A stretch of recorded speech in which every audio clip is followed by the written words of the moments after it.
I don't read the newspapers because they all have ugly prints.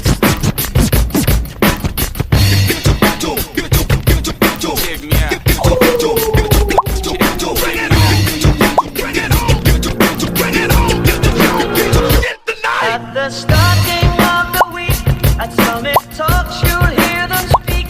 It's only Monday.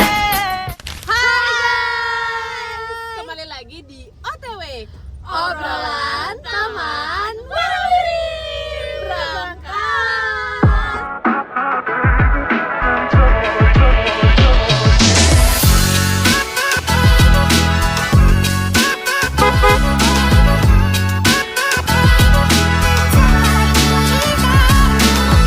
Nah, di OTW kali ini kita mau berangkat kemana guys?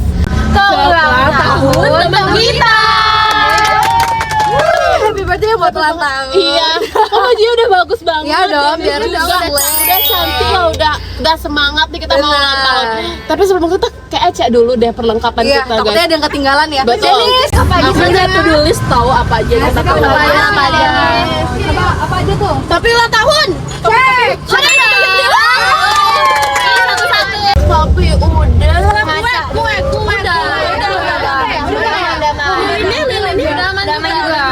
Oke, wow. Apalagi udah kayak udah lengkap deh. Udah lengkap kan kayaknya ada yang kurang deh. Indah. Apa? Ada yang kurang ya? Apaan? Aduh lupa guys. Oke tenang yuk kita sama cari. Oh nggak bisa tenang takut. Sorry ya.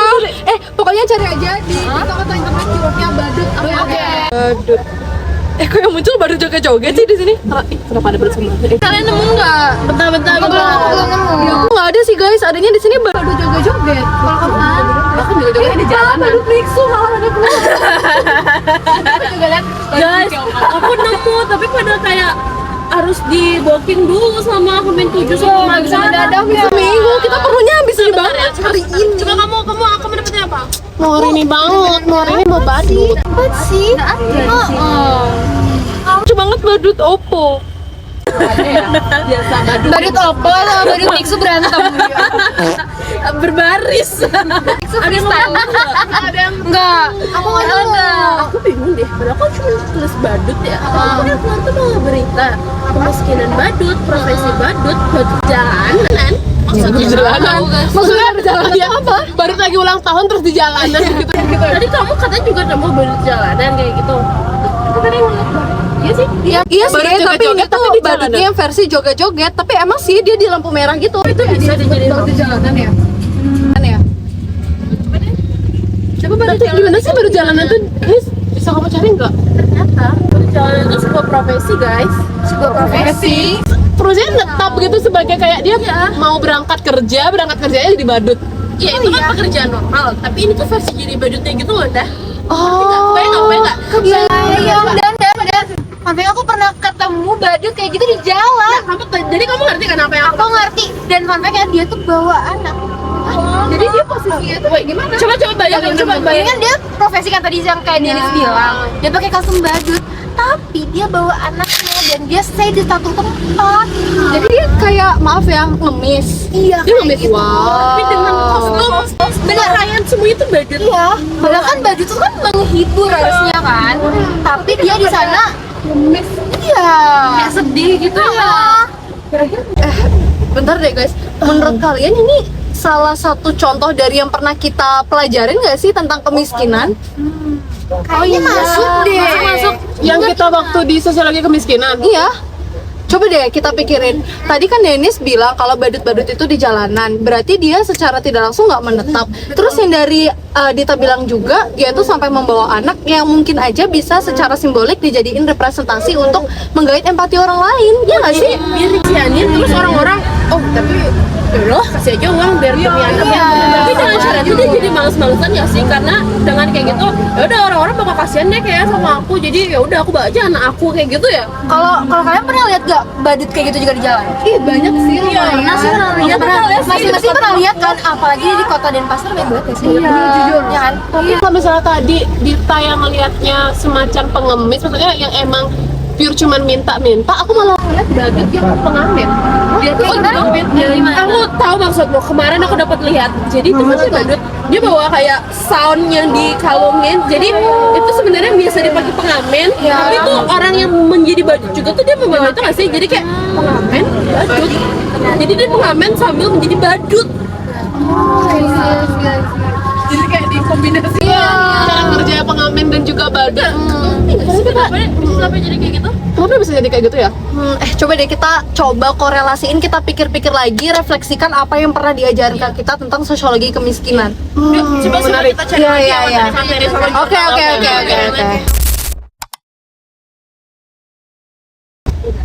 Gimana guys? Kalian nemu nggak antara yang udah kita pelajari sama kondisi badut di jalanan itu guys? Itu maksudnya kemiskinan nggak sih? Iya maksudnya kemiskinan yang dimaksud tuh kemiskinan yang dimaksud tuh apa ya? Ingat kan yang kita diajarin di kelas tentang sosiologi kemiskinan? Sebenarnya definisi kemiskinan itu sendiri kalian tahu nggak apa? Enggak. Aku udah nemu nih. Apa? Aku udah nemu di jurnal. Dibilang kalau definisi kemiskinan itu terbentuk berdasarkan identifikasi dan pengukuran terhadap sekelompok orang atau masyarakat menggunakan segenap indikator. Nah, indikatornya itu di setiap negara ini memiliki indikator yang berbeda. Ya, untuk mengategorikan masyarakat miskin karena perbedaan standar dan juga kesejahteraan dan kondisi sosial. Nah, kalau umur dapat berubah pendapatan rata, terus selanjutnya juga kemampuan konsumsi dan juga status pendidikan. Itu sih yang dapat gitu. Nah, dan fact-nya aku tuh baru banget baca jurnal tadi.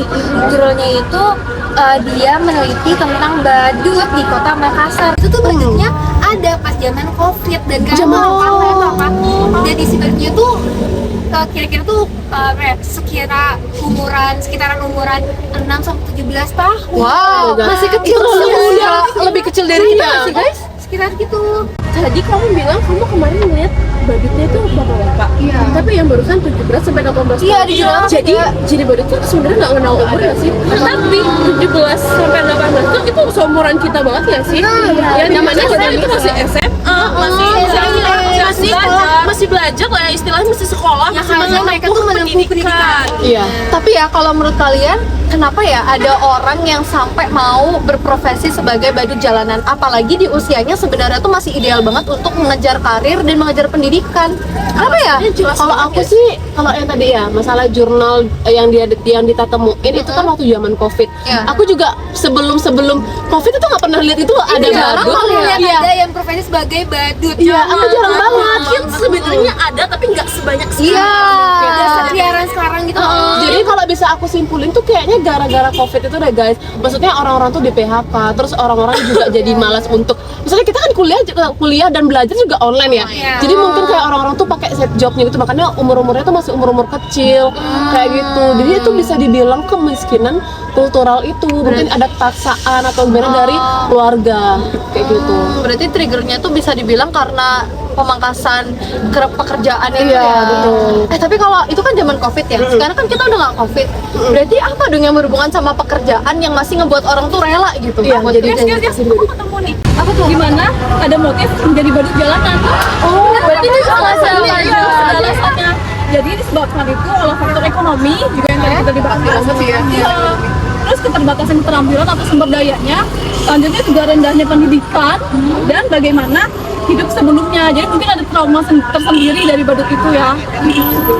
Menarik banget ya kalau misalnya dia sampai bisa menjadi badut karena adanya pengalaman kemarin kayak gitu.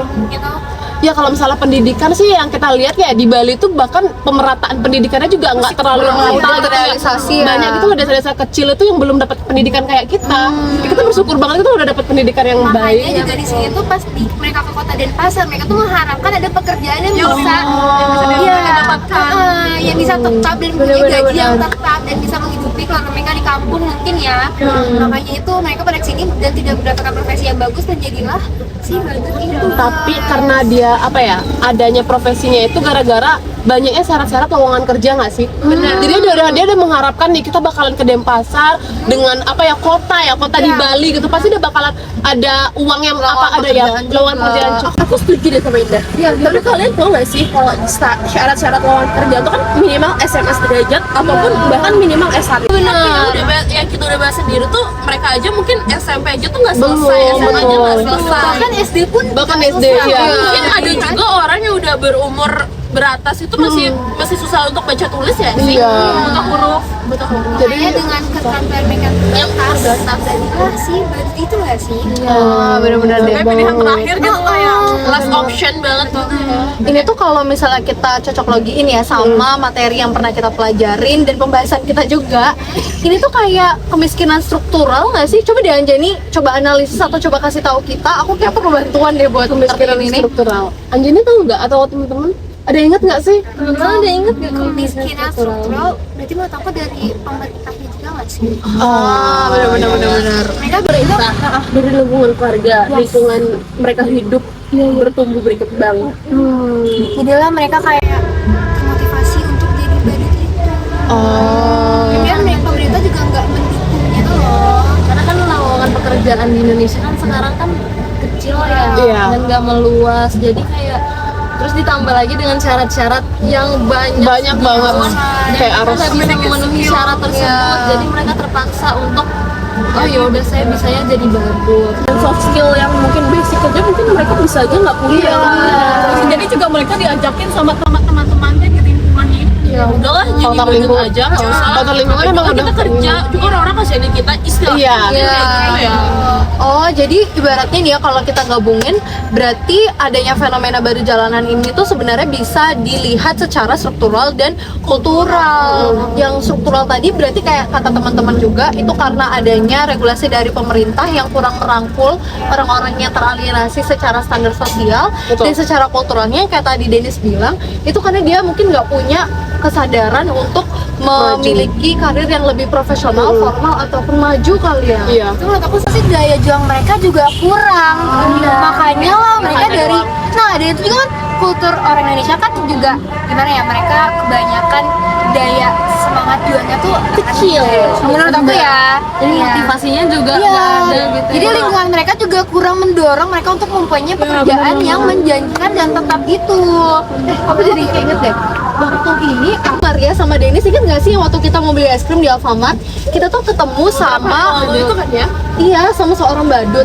Nah, waktu itu kita tuh pengen ngedeketin untuk ajak foto doang padahal tapi si badutnya itu kayak ngerasa terancam gitu loh. Gak ngerasa nggak nyaman. Iya kan itu kan.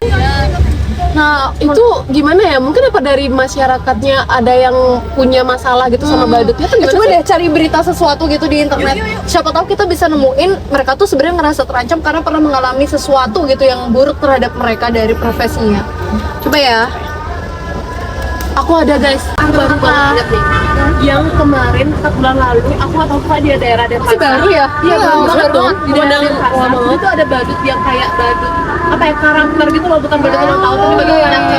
Yang biasa joget-joget di jalan. Kayak Mickey Mouse. Iya kayak Mickey Mouse. Oh iya. Mampang. Nah itu tuh dia malah dikucilkan sama masyarakat setempat guys. Dia bahkan udah itu ya. Iya, dia bahkan udah kerja mati-matian gitu nyari uang panas-panasan dengan di dalam kostum yang gede gitu kan yang tebal itu, dia malah dikucilkan sama masyarakat setempat. Kayaknya pelakunya ada 4 orang deh, ada yang nendang dia dan juga ada yang 2 orang itu yang ngambil uangnya dia. Uang dari hasil usaha ngemisnya itu. Iya. Yang udah susah-susah dia cari itu diambil begitu aja. Berarti mereka pun bekerja di jalan nggak punya rasa aman nggak sih? Kan? Jadi aku bisa simpulin mungkin yang kamu temuin sama Denny sama Maria kemarin mungkin gara-gara dia emang udah punya pengalaman buruk dari masyarakat itu kurang menerima gitu adanya badut gitu. Apalagi ya aku tuh pernah baca juga menurut Perda atau Peraturan Daerah Nomor 1 Tahun 2015, pemerintah itu memang lagi gencar-gencarnya untuk mengamankan para pengemis atau profesi jalanan karena dianggap mengganggu lalu lintas dan juga ketertiban masyarakat. Yang pernah kita lihat beritanya Satpol PP lagi nangkepin badut untuk diamanin ada. Bener-bener banget. Pas banget ya sama dia. Yang bener-bener dia lagi joget, lagi ya intinya Lagi nyari nafkah lah ya. Nafkah tuh bener-bener tiba-tiba kan Satpol PP itu kan mobilnya nggak ada bunyinya ya, tiba-tiba orang-orang itu langsung menyebar. Jadi mereka langsung lihat dan langsung berserakan gitu loh. Jadi karena ada yang ngejar, ada yang sembunyi. Kesana Karena itu ya juga mereka takut dan merasa kalau semua hal yang deketin mereka tuh ancaman. Bener banget, apalagi ke jalanan itu yang tadi Firji bilang ada yang gebukin, ada yang nendang-nendang.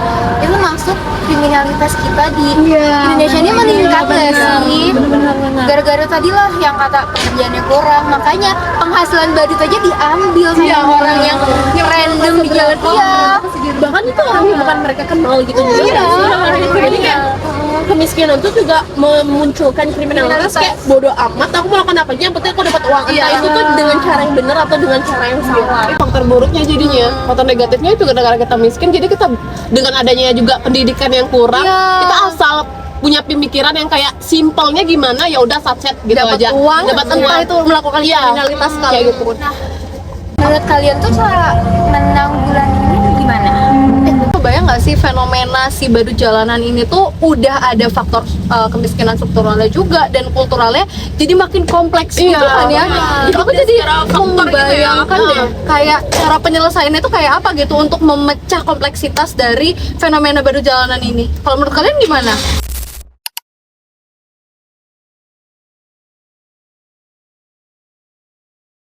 Nah Ji, tadi kan kamu nanya gimana regulasinya. Menurut aku harus ada regulasi dari pemerintah, tapi nggak mungkin pemerintah aja yang bisa jalan tanpa ada dukungan masyarakat. Iya benar-benar. Jadi menurutku harus dikolaborasi antara masyarakat dan juga pemerintah. Kamu gimana dengan ada kemiskinan struktural dan kulturalnya juga? Iya. Aku punya ide.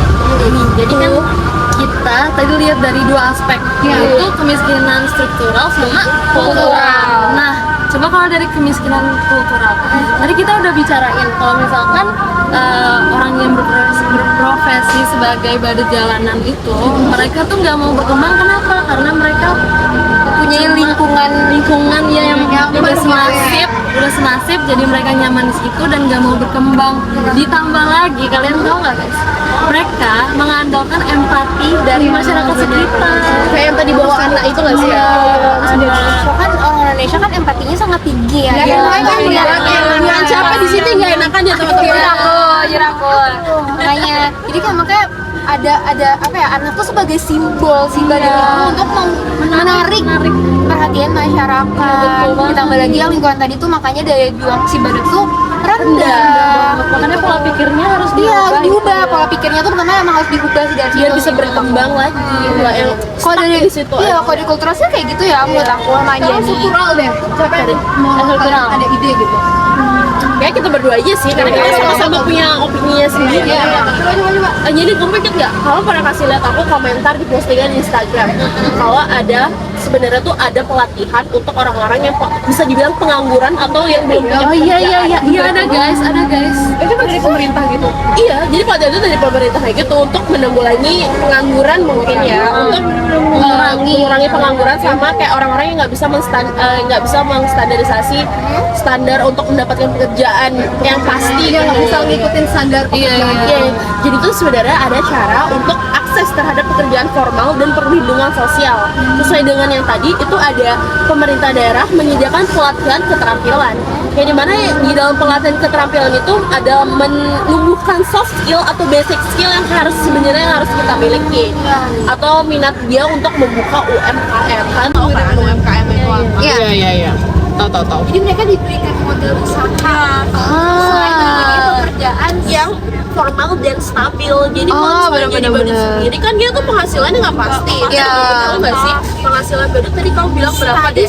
pas aku baca jurnalnya itu penghasilannya 70 sampai 100 Dalam sehari atau Dalam satu hari. iya bayangin dan sehari itu God. pasti juga nggak sih karena ada faktor cuaca, entah hujan, banjir, badai atau apapun. Jadi kalau misalnya dia udah terjerumus atau udah masuk ke dalam sektor pekerjaan yang formal, dia udah mendapatkan pekerjaan yang pasti, penghasilan yang pasti. Itu ada tadi kamu bilang ada deh ya cara lain gitu. Aku penasaran punya pendapat lain. Gimana Mar kalau menurut?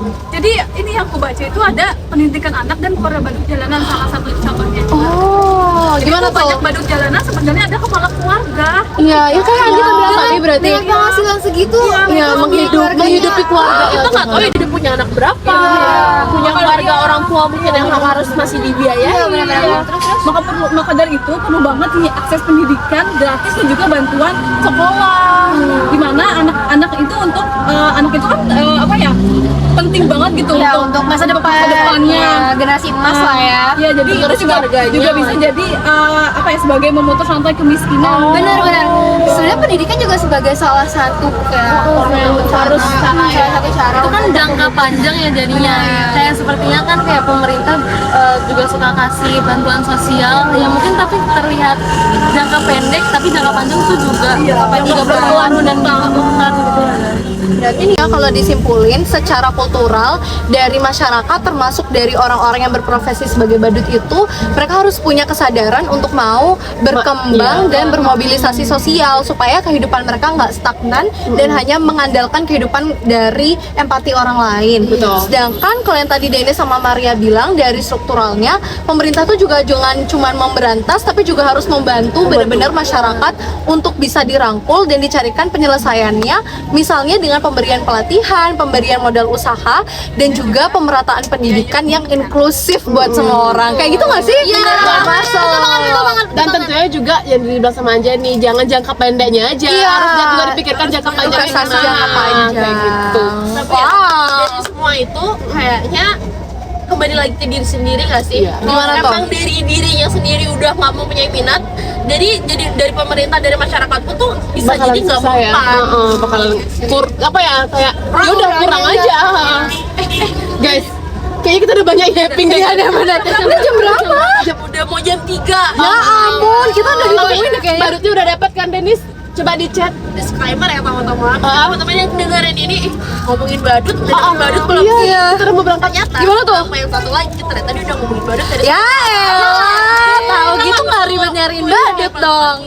Tapi beruntung sih kita jadi punya banyak insight gitu Iya ya. benar, hal-hal baru ya. Ilmu-ilmu baru ya kan. Dari kecil jadi besar. Iya. Impactnya juga dapat banget ya buat kita tuh lebih aware dan peduli lagi sama Betul. Ilmu daging. kenyang.